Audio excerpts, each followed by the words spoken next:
Hello, everyone. Welcome to the Sky Media Ventures podcast. This is episode 2, season 2, and we're so happy to be here today, giving you guys some valuable insights, some knowledge, and helping you convert those liquid thoughts into solid reality.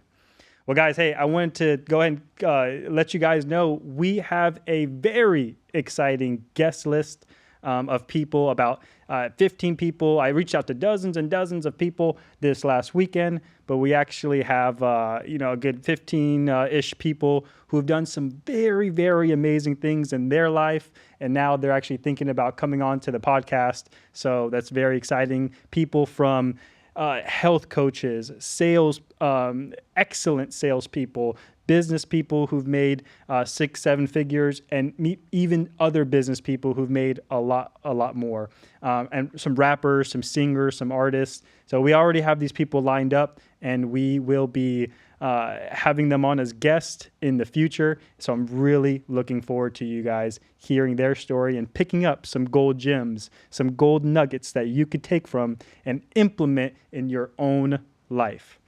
Well, guys, here for today's episode, I think it's going to be very important that you guys understand where the founder here at Sky Media Ventures, where we come from, and kind of why we're doing this podcast. I kind of touched up on it a little bit on the first episode, but this episode, I really want to go into detail on one of my biggest successes early on in my life. And I want you guys to really pick up some principles, some methods that you can implement also in your own life. And basically what happened to me was I grew up in Las Vegas, Nevada, and I ended up getting some terrible, terrible results. We're talking getting my first misdemeanor in 7th grade, my first felony in 8th grade, getting expelled in high school, and then just basically all this bad stuff that happened. To the end result was graduating at the tippy top, commencement speaker, student body president of a college that I never ever seen happen. And I kind of just want to give you that little journey. I want you guys to come with me on this journey. I want you to experience it with me, so you can also realize that whatever troubles and whatever bad things that happen to you, that's not permanent, and you can always change things immediately. But my story starts with, I grew up in Florida, but then when I was about 11-ish, 12, my entire family, we moved out to Las Vegas, Nevada. Sin City. Oh boy, growing up in Sin City. It was a trip, especially not, being born there. And if you've never been to Las Vegas, Nevada, I tell people this. It's like you walk into a movie theater, you walk into a gas station, you walk into a supermarket, and there's somewhere for you to gamble. So that's so funny. There's a slot machine everywhere. But also growing up in Las Vegas, I think it had this vibe, it had this aura about it where it was easy to get involved into bad activities, and that was just that. I don't know if that's big city vibes, but I know in Las Vegas, growing up on the east side, that was the culture. People, they just got into bad things real early on. They got into maybe stealing early, or breaking the law, or doing drugs. If in other states they did in high school, people were doing this in middle school. So unfortunately, but fortunately, I learned my lessons young. And even in 7th grade, I started collecting these friend groups, and we were, oh my gosh, these were not the best of friends. As I'm collecting more and more of these friends, all we wanted to do was get high all the time, smoke weed and a bunch of stuff like that, and probably do some other things that weren't productive at all. And I even ended up getting what's called a negative mentor, somebody who, if a mentor is supposed to help you in life, this was a negative mentor. This was a person that was so used to doing bad that they wanted to guide you on how to do bad like them. And ended up getting involved with drugs real early on. It started with just getting high, and then getting this negative mentor guy and him saying, hey, if you're in middle school, that's a great place to sell drugs. You can make a lot of money selling drugs in middle school. And I guess I didn't know it at the time, but I was turned on to that. My entrepreneurial instincts were turned on, but I knew I had a bad product and a bad community. So bad product, bad community, but my entrepreneurial instinct was there. And I just remember, getting put on in middle school, 8th grade, going to middle school with my bag full of pot and just selling these 20 bags and stuff like that. And eventually, I think 7th grade, I got my first misdemeanor. And then in 8th grade, I end up getting a felony. And getting a felony in 8th grade, wow, that was a horrible feeling, and it wasn't cool at all. And it made my mother, she gave me this type of look in 8th grade. I remember several police officers were in the room, and I think the only reason why they didn't put me in handcuffs was because she was there. But I remember her receiving that ticket, that citation. I'd received a felony for distribution in middle school. Imagine that. Imagine that you have a kid in middle school, and not only is there a kid, influencing them to do drugs, but there's a kid there selling the drugs. And I was that kid. I was the kid selling the drugs. And I just remember my parents feeling so disappointed. Like, man, I have great parents, but, they raised someone very good, and that was a very poor decision. So that actually led to me getting expelled from middle school, was never allowed to come back. And that led me to going to one of the worst middle schools in all of Las Vegas for kids that had behavior problems and kids that had bad issues. And man, that was a tough place to go too, because I remember all those kids had horrible, foundations. So now you imagine getting in trouble and then going to a place where now you're surrounded with other people with horrible foundations. I mean, it wasn't good. I think I remember getting a second chance. The school district was like, hey, let's go ahead and give this kid a second chance. You could go to high school, a regular high school. Well, I wasn't ready to listen. I made the same exact mistakes, got caught up in drugs again, and ended up getting expelled in high school. Like, I can't believe it. Like, oh my gosh, I just got expelled in middle school. Now I'm getting expelled in high school. And now I'm going on my second term of juvenile probation, where I have to go report to a PO every 2 weeks. Oh my gosh, this sucks. Like, I can't believe I'm positioning my life this way. And I can't tell you all the tickets and citations and court appearances that I had to go to. And my parents, they had to take off of work, and they had to tell their bosses. Imagine telling your boss, hey, I got to take off of work because my son got a gross meter or got a misdemeanor or a felony, and now we have to appear to juvenile court. So, Mom and Dad, if you guys are listening to this, thank you for putting up with me at the time. But it was some pretty horrible results. And not only did I get put on juvenile probation once, but the second time I got expelled, I got put on it again with the same probation officer, and just thinking like, man, this is life. This is what life is for me in my life. It's getting caught up. It's doing bad things, getting caught up, having the juvenile system all around me, and just this is it, And I had zero interest in school. Every time I was at school, I just had zero interest, didn't want to study, and it just wasn't, it just wasn't for me. And so I made the very foolish decision at 17 years old. I said, hey, look, I'm not interested in school, so let me just go ahead and drop out. And that was a very, very bad decision I made. And I became a high school dropout. And it doesn't feel good to be a high school dropout. I guarantee you that. It's not a good feeling. And on top of that, on top of everything, this horrible experience, expelled from 2 schools, juvenile probation, all this stuff, courtrooms, high school dropout, I ended up getting this young lady pregnant. And that's not a good foundation either. If you have all this bad experience and you get a young lady pregnant, that's just, you're not, at that time, I wasn't celebrating, getting someone pregnant, maybe the opposite.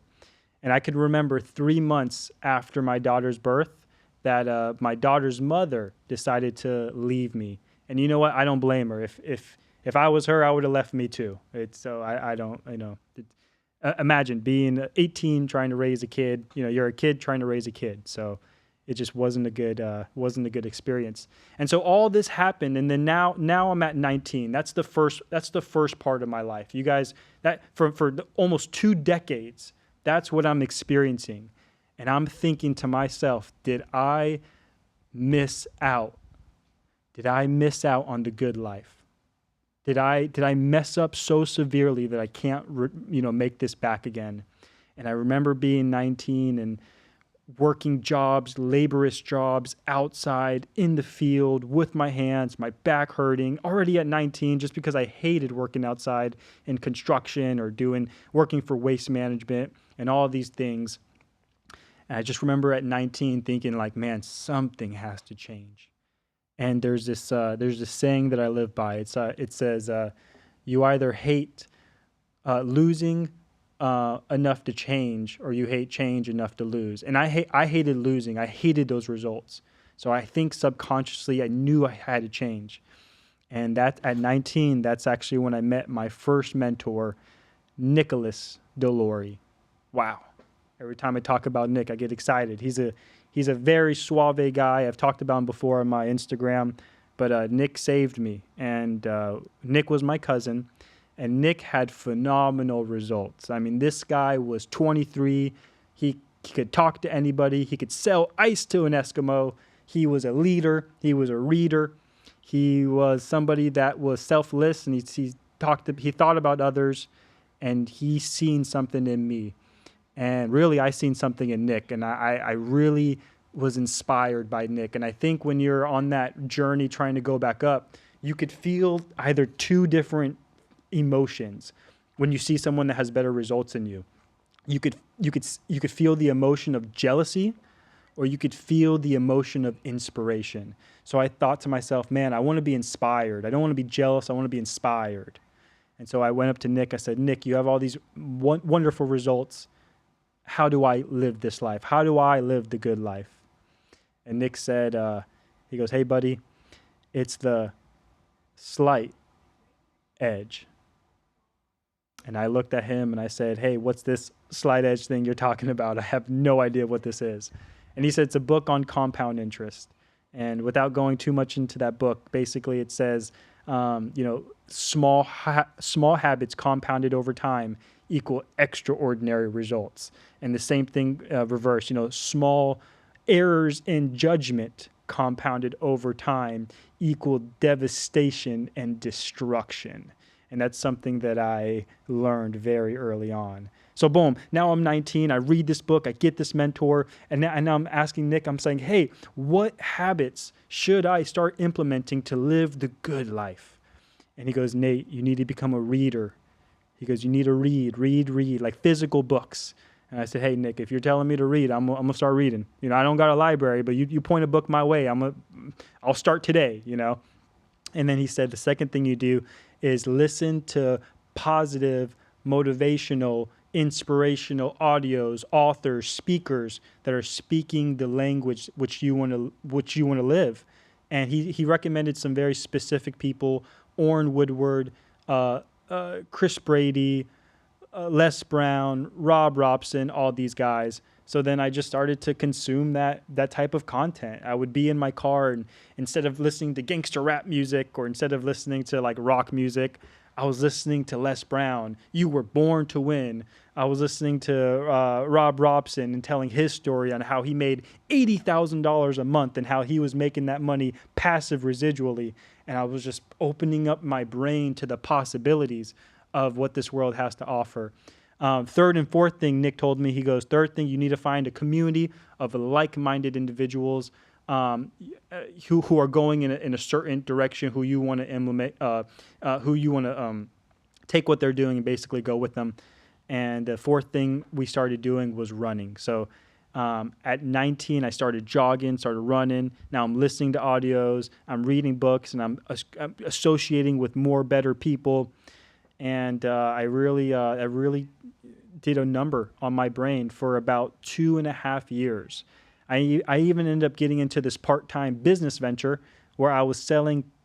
It was perfect. It was actually perfect. I was selling professional, personal, and financial literacy information to the public. And I was like, wow, what a great product to sell. Selling books, and I was reading books, getting better, selling books. So it was just like a good combination at the time. And in this little part-time business venture, I did it for about 2 years, maybe a year and a half. I didn't really make that much money, but the person I became in the process was way valuable than the money I didn't make. So that was very, very special. So fast forward, now I'm 20. Now I'm starting to become 21. In this time frame, I ended up noticing something very peculiar. I got really, really good at running. And even though my running just started off recreationally, it was something to burn off, burn off the calories, burn off some steam with. I noticed that it was becoming a little innate, and I was developing some good skills that I didn't know were necessarily there.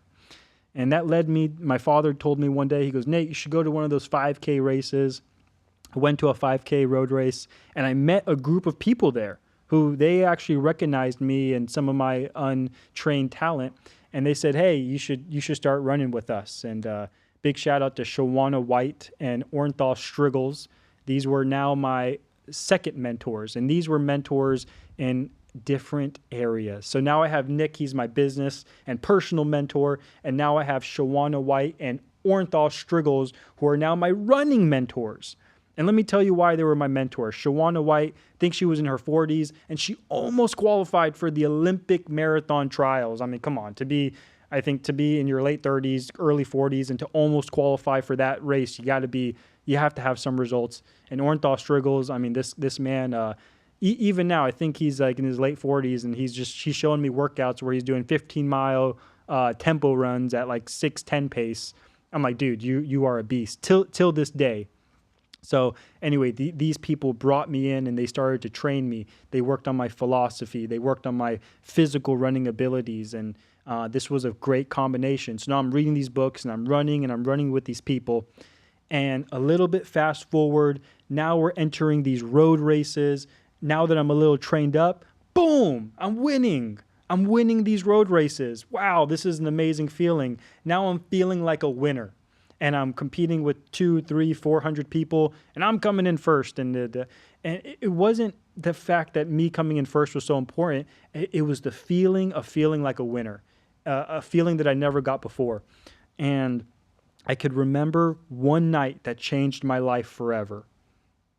We were at the South Carolina track, the University of South Carolina, and we had just got done doing a workout. And I remember Orenthal, my Coach OJ, that's what we called him. I remember Coach OJ telling me, he goes, Nate, if you really keep working on this little gift you got going on with this running, you never know. And let me just ask you, have you ever, and we were in a Starbucks. We went to a Starbucks. I remember this like this was yesterday. We were in a Starbucks about 7 p.m. at night, and Orenthal looks at me, and he goes, Nathaniel, have you ever imagined competing in the NCAA? And I looked at him and I said, Coach, I don't play basketball. And he goes, it's not basketball, you idiot. It's professional college sports, the National Collegiate Athletic Association. Have you ever imagined competing in college sports?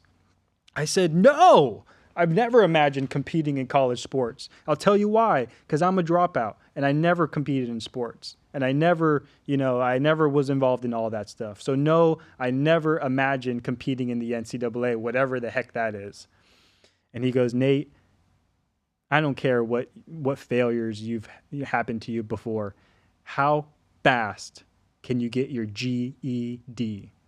And I said, you know what, Coach? I'm hungry. I want a better life. I hate losing. I'm willing to change. I can start tonight. Tonight I could start. And he said, okay, good. So I went on YouTube that night and I started studying and I bought the books and I went on YouTube and looking all how to get your GED fast for dummies, or whatever I had to do. If you have a goal, you'll do it no matter what. And so I'm figuring this out. And behold, 2.5 months later, I remember taking my test and I ended up getting my GED. Like, oh my gosh, like this actually works. And I remember going to a local college that we had thought about. It was called Newberry College. And I said, you know what? I'm going to apply to that college right there. And so ended up applying to the college and ended up getting a 5-figure scholarship to not only get my business degree, but to go ahead and represent the school in the NCAA in cross country and track and field. Oh my gosh, guys. I had tears in my eyes. I couldn't believe it. Not me, not Nathaniel, the guy that was felony 8th grade, 2-time juvenile probation, 2-time expulsee. Now this college, Newberry College, is giving me a shot at, getting my business degree. And I just thought this was amazing. And I thought, wow, so I ended up getting into college. And before starting my first week of classes, I went ahead and visualized. I found a whiteboard and I visualized on a whiteboard. I said, well, what's the top position you can go? You already know what it's like to be a loser. How does it feel like to be an absolute winner? And I started writing on my whiteboard. I said, student body president. I looked in the handbook before even classes started, and I seen there was a position. They had class presidents and they had a student body president, and that was the number one person on paper. And remember, I just spent 2.5 years reading, listening, and associating and building a part-time business. So I kind of already had the mindset of an entrepreneur heading into college. So I thought to myself, student body president, running with the singlet on, with the Newberry College singlet, commencement speaker. I had written down on the board commencement speaker. And it was these things that I visualized before the first day of classes started. And then long and behold, and we'll do another episode about all the secrets to succeeding in college. But basically, I had gone to college on this 5-figure scholarship. I had visualized the results that I wanted. And at the end of 4 years, I ended up graduating as the commencement speaker, recipient of one of the highest awards. They ended up giving me this little statue. The mayor of the city, he came down to give me my first official proclamation, documentation, certification, recognizing me for my citizenship in the city. And I remember getting one of those class rings, a $500 class rings. The school just gave it to me for free. They said, hey, Nate, here's a free ring. We don't do this for everybody, but for you, we'll do it for you. And I could remember the last words that I said to my entire class as thousands of people watched me, including my family. I said to the graduating class of 2022, remember this. You are all blessed and highly favored to reach your dreams. Go in peace and change the world. So that was the last words I said to my graduating class, and it was, man, that night I think I just started crying. Couldn't believe it. It was a Cinderella story from rags to riches. That's how I felt. And the cool thing is, with Sky Media Ventures, was like, hey, if I could do this with college, and like becoming the number one on paper, I wonder if I could become a multimillionaire on paper with business. And I have a feeling if you listen to the right information, you connect with the right people, then anything is possible. But guys, this concludes the second episode of the Sky Media Ventures podcast, season 2. And we are very excited for our future guests to come on the show. Yes, you heard my story, but I really want you to hear other people's story, and it's never ending. So thank you for tuning in. If you want to reach out to us, please go on our website, skymediaventures.com. Big shout out to Podcast Junkies. They're located here in Boca Raton, Florida. Very, very fantastic professional studio. And remember, guys, sky's the limit. Take care. Bye-bye.